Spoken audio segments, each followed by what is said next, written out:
나는 이성계가 그랬던 것처럼 새로운 나라를 건국하려 한다.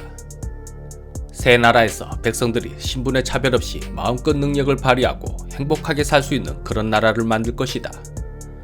나라의 이름은 무엇으로 할까 잠시 고민을 하고 있었다. 그때 장군, 남쪽에서 권율과 곽재우가 손을 잡고 처못난 임금을 구하기 위해 몰려오고 있다고 합니다. 북쪽에서는 정문부가 부하들과 함께 이곳으로 오고 있다고 합니다. 나는 난감하였다. 일단은 그들을 설득해볼 것이다. 하지만 설득이 통하지 않는다면 어찌할 것인가? 싸워야만 할까? 싸우면 이길 수 있을까? 나는 성 밖을 바라보며 하염없는 고민에 휩싸였다. 이윽고 그들이 도착하였다. 나는 부하들에게 명하였다. 같은 조선군이다. 먼저 공격하지 말라. 다행히 그들도 공격하지 않았다. 다만 화포의 사정거리 밖으로 진을 치고 있었다. 얼마 후 사자가 와서 권율의 뜻을 전하였다. 항복하라. 오늘 해가 질 때까지만 기다려줄 것이니 그때까지 항복하지 않는다면 공격할 것이다. 나는 부하들과 의논하였다. 부하들은 싸우자고 하였다. 겁먹을 것 없습니다. 우리는 임금을 사로잡았고 명분이 있습니다. 외적과 싸워 한 번도 패하지 않은 우리입니다. 권율이라 하여 다르겠습니까? 내가 두려운 것은 같은 조선 사람의 전투로 아까운 목숨이 희생되는 것이다. 혁명을 위해 그 정도 위험은 감수해야 합니다. 아니다. 권율이 사자를 보낸 것으로 보아 타협의 의지는 있는 것이다. 나도 사자를 보내 내 뜻을 전할 것이다. 사자로 누구를 보낼 생각이십니까? 그 옛날 을지문덕 장군께서는 적진에 스스로 사자로 뛰어들어 물리친 일이 있다. 나라를 위한다는 진심이 오랑캐의 마음도 움직였는데 하물며 같은 조선인이겠는가? 부하들은 격렬히 반대하였다. 나는 그들을 겨우 설득하였다. 내가 돌아오지 못한다면 너희들은 모두 항복하라. 내가 명령하여 어쩔 수 없이 왔다 하면 별탈은 없을 것이다. 나는 사자를 표시하는 깃발을 들고 홀로 권율의 진영으로 갔다. 병사 하나가 다가와 말했다. 말에서 내리십시오. 병사가 내 몸을 뒤져 무기를 숨기지 않았는지 살펴보았다. 좋습니다. 따라오십시오. 병사는 아무도 없는 군막으로 나를 안내했다. 나는 순순히 들어갔다. 그 안에 다른 병사가 숨어있다면 나는 목숨을 잃을 것이다. 적막한 그 군막 안에서 나는 두려운 시간을 보냈다. 잠시 후 밖에서 병사들의 부산한 움직임이 느껴졌다. 그러고는 익숙한 목소리가 들려왔다. 그래, 이순신의 사자가 안에 있다고. 그렇습니다. 알았다. 무슨 소리를 하는지 드러나보자. 이윽고 권율이 들어왔다. 잠시 후 곽재우가 들어오고 정문부도 들어왔다. 권율은 나를 보더니 마치 귀신을 본 듯 놀라고는 입을 다물지 못했다. 자네 이게 무슨 짓인가? 죽고 싶어 환장한 것인가? 사자로 어찌 자네가 올 수 있단 말인가? 제 진심을 전하기 위해서는 이 방법밖에 없었습니다. 장군께서 저의 목을 벤다 하더라도 저는 원망하지 않을 것입니다. 나는 지금의 임금으로는 조선의 위기를 극복할 수 없다는 것과 힘을 합하여 외적을 물리칠 계책을 알려주었다. 말이 끝나기도 전에 권율이 크게 화를 내며 말했다. 자네는 부모가 못났다 하여 부모를 버릴 수 있는가? 임금은 신하에게 부모와 같은 존재일세. 임금이 잘못된 길을 가면 목숨을 던진 충원으로 아래올 것이지 어찌 군사를 일으켜 이 사단을 만든 것인가? 맹자께서 말씀하시길 백성이 가장 귀하고 그 다음이 사직이며 그 다음이 군주라 하였습니다.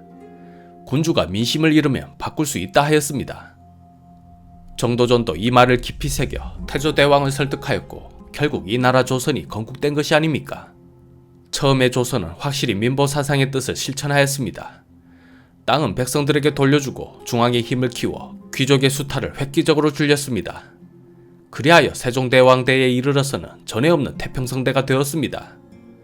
그러나 그 초심을 점차 잃어가더니 연산군이라는 최악의 폭군이 탄생하였고 귀족들은 고려 때와 다르지 않게 백성들을 수탈합니다. 이에 나라의 힘은 계속 약해지고 결국에는 외란이 터졌습니다. 수도 한양을 단 20일 만에 내어준 것은 우리가 그동안 얼마나 약해져 있었는지를 잘 보여주는 예입니다. 이대로는 안 됩니다. 어리석은 임금을 끌어내리고 새로운 세상을 만들어야 합니다. 그것은 임금이 되고 싶은 자네의 궤변일 뿐일세. 어디서 그런 하찮은 말로 나를 막으려 하는가? 권율은 더 들을 것도 없다는 듯 일어나 칼을 뽑고 나를 배려하였다. 한때 자네를 충신이라 여겼었는데 사람을 잘못 보았네. 나를 원망하지 마시게. 나는 이제 끝났구나 싶어 눈을 질끈 감았다. 최선을 다했으니 후회는 없었다. 그런데 듣기로 명나라 황제는 이순신을 각별히 신임하고 이순신을 대명수군 도독으로 제수했다 합니다. 그런 이순신의 목을 벤다면 오히려 우리가 명분을 잃게 됐깁니다. 권율은 한참이나 나를 노려보더니 이내 칼을 내려놓았다. 이자를 묻고 하옥하라. 내일 해가 뜨는 대로 도성을 함락하고 전하께 이자의 처분을 물을 것이다. 끝내 권율을 설득하지 못하고 나는 갇혀버렸다. 역시 이것은 무리였나 보다. 밤이 깊어갈수록 남겨둔 병사들과 가족들의 얼굴이 하나하나 떠오른다. 내가 없어도 잘 해낼 수 있을까? 그런데 다른 사람은 몰라도 나는 장군의 마음을 알고 있습니다. 결코 사심으로 군을 일으키지 않았다는 것을요. 사심이 있었다면 이렇게 단신으로 오지는 않았겠죠. 누군가 보았더니 곽재우였다. 그는 손수 내 몸을 묶은 줄을 풀어주었다. 나는 애타는 심정으로 말했다. 풀지 마십시오. 내일 한 번 더 권율 장군을 설득해보겠습니다. 그 설득 내가 해보겠습니다. 우선은 살아서 성으로 돌아가이소. 나는 너무나 놀랐다. 장군께서는 어찌하여 저를 도우려 하십니까? 나도 알고 있습니다.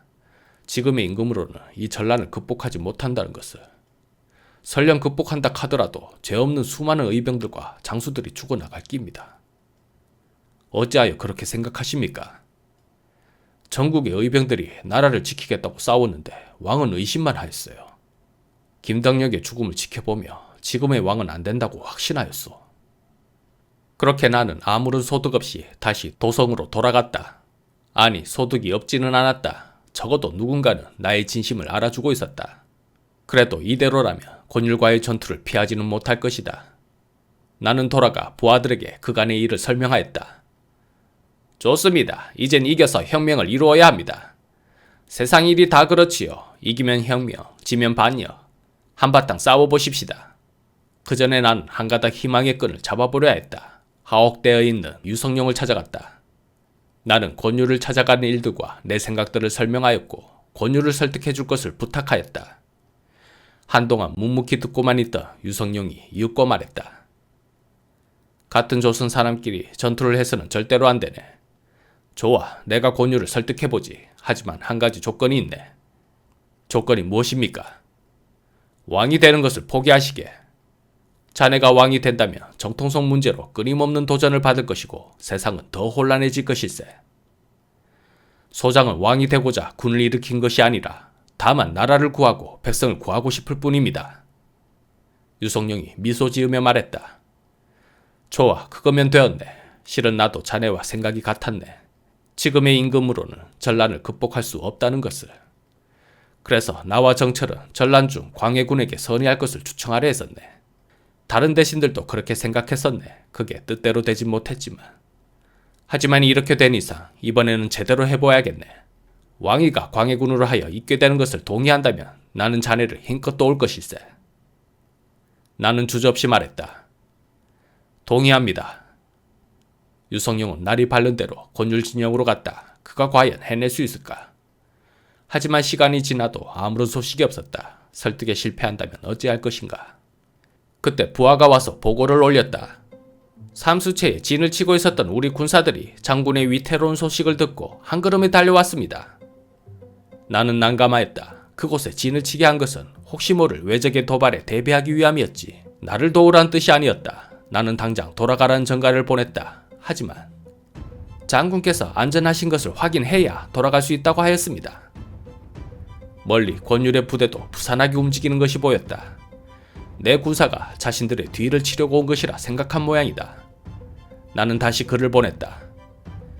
나는 안전하다. 즉시 군사를 물리고 삼수체 진영에서 대기하라. 이것은 명령이다. 잠시 후 나의 군사가 물러나는 것이 보였다. 다행한 일이다. 그리고 기적이 일어났다. 권율의 군사도 포위를 풀고 물러나기 시작했다. 이것은 나를 유인하기 위한 권율의 계책일까? 아니면 정말로 철수하는 것일까? 얼마 후 유성룡이 돌아왔다. 권율도 동의하였네. 처음에는 믿지 않았지만 자네의 군사가 스스로 물러나는 것을 보고 생각이 달라졌던 것 같네. 이젠 대신들과 의논하여 왕위를 광해군으로 잇게 할 것이니 자네는 아무 걱정 말고 돌아가시게. 알겠습니다. 대감만 믿겠습니다. 나도 군을 철수시켰다. 한산으로 돌아간 얼마 후 전하께서는 상왕으로 물러나고 광해군이 왕위에 올랐다는 소식이 들렸다. 다행스러운 일이었다. 더 다행인 것은 그동안 왜적들이 나의 빈자리를 눈치채지 못했다는 것이다. 얼마 후 왕의 직서가 왔다. 부왕께서는 그대를 무척 의심하셨지만 과인은 그대를 전적으로 믿소. 왜적과의 싸움에 과인에게 일일이 허락받을 필요 없으니 앞으로는 무엇이든 그대의 판단 아래 행하시오. 왕의 절대적 신임 아래 나는 한산에서 방어에 전념했다. 왜적들은 나의 방어막에 고립되어 어찌할 줄을 몰랐다. 나는 수시로 권율, 곽재우, 정문부와 글을 주고받으며 소통하였고 함께 협공하며 남해의 외성들을 각계격파로 깨뜨렸다. 이제 비로소 부산 본진을 치고 왜적들을 완전히 소탕할 시간이 왔다. 그러던 어느 날 풍신수길이 죽었다는 소식이 들렸다. 지친 왜적들의 마지막 소망은 본국으로 무사히 돌아가는 것이었다. 나는 전하께 장계를 올렸다. 이대로 왜적들을 살려서 보낸다면 언젠가는 다시 쳐들어올 것입니다. 그들은 철천지 원수이며 단 한 명도 살려서 보낼 수 없사옵니다. 하여 씨는 육군과 협공하여 달아나는 왜적들을 모두 소탕하려 하옵니다. 소탕뿐만 아니라 대마도를 쳐서 완전한 우리 땅으로 되찾겠습니다. 윤하여 주시옵소서.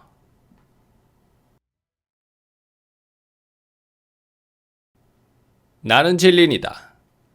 오늘은 폐하께 이순신 영입 문제를 어떻게든 매듭지으려 한다.